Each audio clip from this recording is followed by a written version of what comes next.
Hello and welcome to the Facetime Overtime podcast. In this episode, for you entrepreneurs out there, we're going to be doing a business episode and teaching you guys how to make some cash money for your reasons. I don't want to know what you do with your money.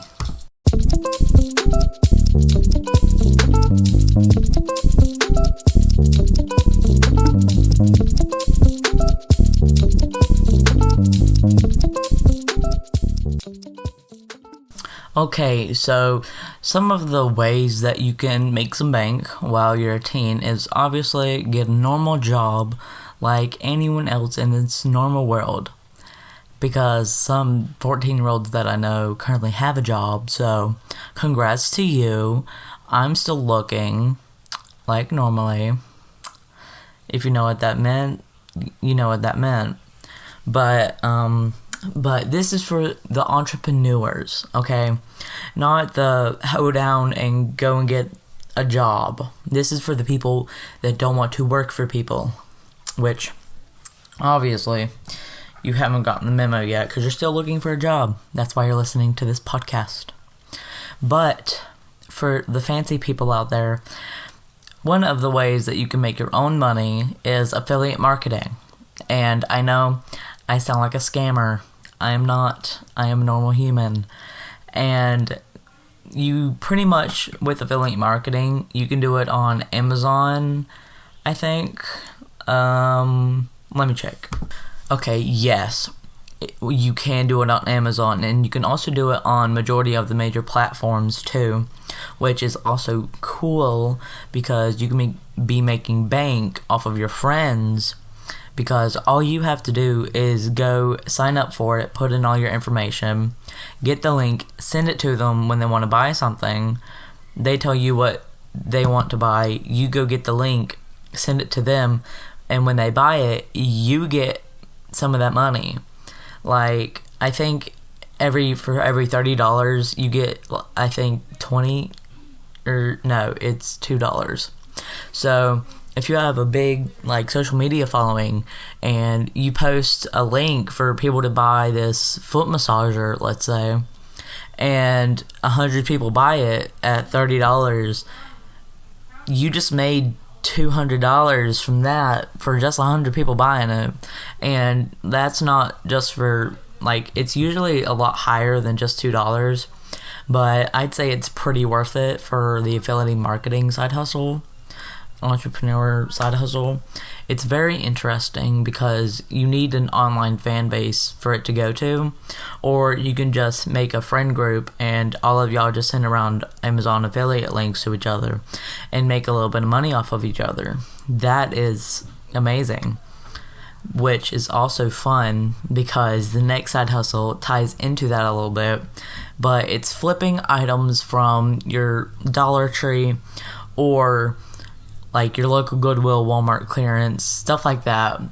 I've seen on Amazon that you can resell, also on eBay, that you can resell some things for a little bit higher price than what they're selling it on for clearance. Like the Dollar Tree books, they're great resellers on Amazon. If you can find a $20 book for $1.25, that's great because that's a major profit margin. Or if you go to Walmart and find a $1 book bag and it's selling for $50 on Amazon and you sell it, and that's a $30 profit right there if you count all the shipping fees and everything. Now, you can make a bunch of money with this if you committed to it. But some of y'all ain't committed enough to even be here, so you're probably already gone by now because you don't want money. Because this next one is kind of scammer-ish, if you want to say, but you gotta spend some money to make some money. Yeah, maybe $100, maybe $20, depends. But it's drop shipping and drop servicing. I don't know if you've heard about it, but it's very good and it's great. It's a great way for you to make money with very low, entrance fees, I'd say. But it's great profit margins. So pretty much what you do is you get items from AliExpress or Alibaba, which they're cheap China-made products, hence made in China. And you pretty much just make a entire website out of that single product, and you pretty much market that whole website. And when someone orders from the website, you go to the Alibaba or AliExpress website and order from there, ship it to them. You're just the middleman. You're the one making all the bank, while the customer's happy, the supplier's happy, everyone's happy because it's a great transaction. Until the people that receive it and figure out that it's made in China and it's a piece of crap. So, yeah. That's also a downside to it. It's made in China, so all of their stuff is very, very cheaply made. But some of them are actually really cool. You can brand name them and everything for like $1, and it's ridiculous because they ship it over here, make it, ship it, brand it for $1 per product, and it's amazing. Some things are even a penny, and it's ridiculous. But the fourth thing that I want to talk to you about, if you want to, is house hacking and car hacking. Not what you think. No, we're not getting illegal here. It's perfectly legal too. It's great because we're about to get our cars, and we're going to do another podcast episode on that. So if you haven't already done the voice affiliate link, you better go do that because you could be on the podcast talking about your dream car. So go check that out. I'll probably put it in the description somewhere, or the details about the podcast. But back to subject. House hacking. Now, we can't do this right now because we're teenagers, but if you're an adult, have at it. But we're about to get our cars, and we'll talk about that in a second. But house hacking. Now, I'm not a realtor. I am not your financial advisor either, so if you want to do any of these, have at it. It's your money. But don't do it because I told you to, okay? But house hacking is pretty much where you buy a house, okay? It's got 3 separate living areas, and you have a monthly rent on it. You put, let's say down, it's $1 million condo with 6 houses, 6 apartments in it, and you want to live in one. You put 20% down. I know it's getting confusing. Math. I'll do the math for you. Let me open my thing. Calculator. Hold on. Calculator. So pretty much $1 million, 20% down, that's $200,000. You put down $200,000 on this house, and let's say the monthly rent is about $5,000.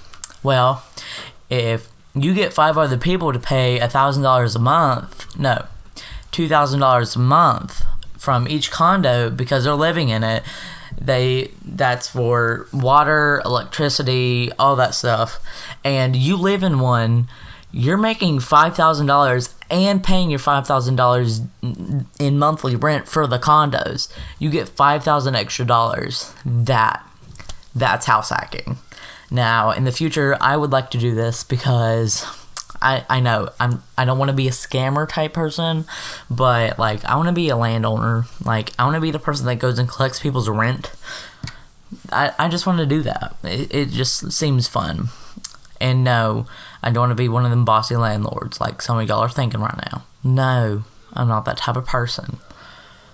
I'll at least give them 3 months, I think. Yeah, well, if it's coming out of my money.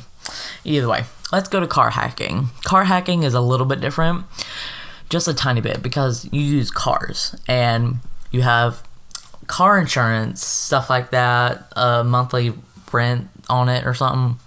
So when you buy a car, let's say for a Tesla, my dream car, amazing, great car, it's electric, voila. Now, let's say I get it used for about $35,000. Now, if I put down $5,000, great, good for me. Now, let's say the monthly rate is $278. Don't ask me how I know that right off the top of my head, because I've been dying for a Tesla for 2 years now, okay? Don't judge me. But let's say it's about $300 a month, and you drive it around. Car insurance is about maybe $200 on top of that, so $500 a month in total for a Tesla. If you put $5,000 down, that means you still have to pay $30,000. You get the point. But hold on, let me go check that. Okay, yeah, I am right. Okay, so $5,000 down, and if you go and rent your car out for, let's say, 5 days a month, and a Tesla for a day rent, and for a day rent is about $400. So you don't even have that'd be $2,000.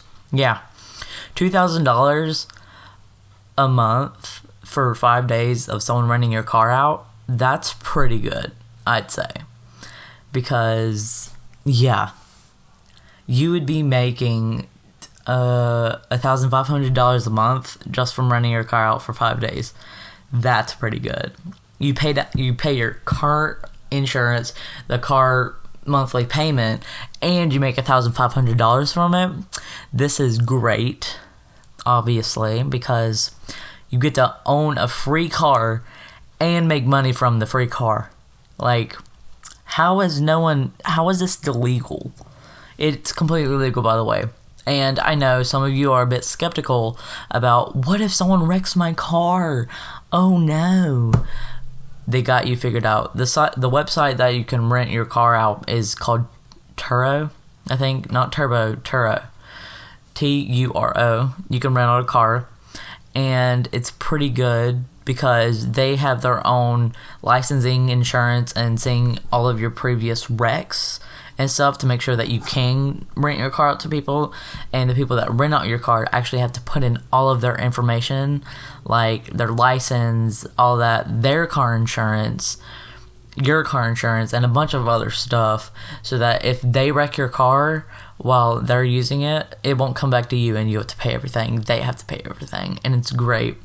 And Turo also has an insurance policy to where if they do break it and they don't pay, that Turo will make them pay, and they'll go in a lawsuit and stuff, which will be great because you have to pay nothing and you get more money out of it.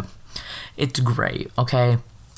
Like, who hasn't done this? This will be great because, hey, if I want a Tesla when I'm 16, I could do this, and I would get paid money, cold hard cash for my Tesla, and I get a free car. Man, I've thought of everything, haven't I?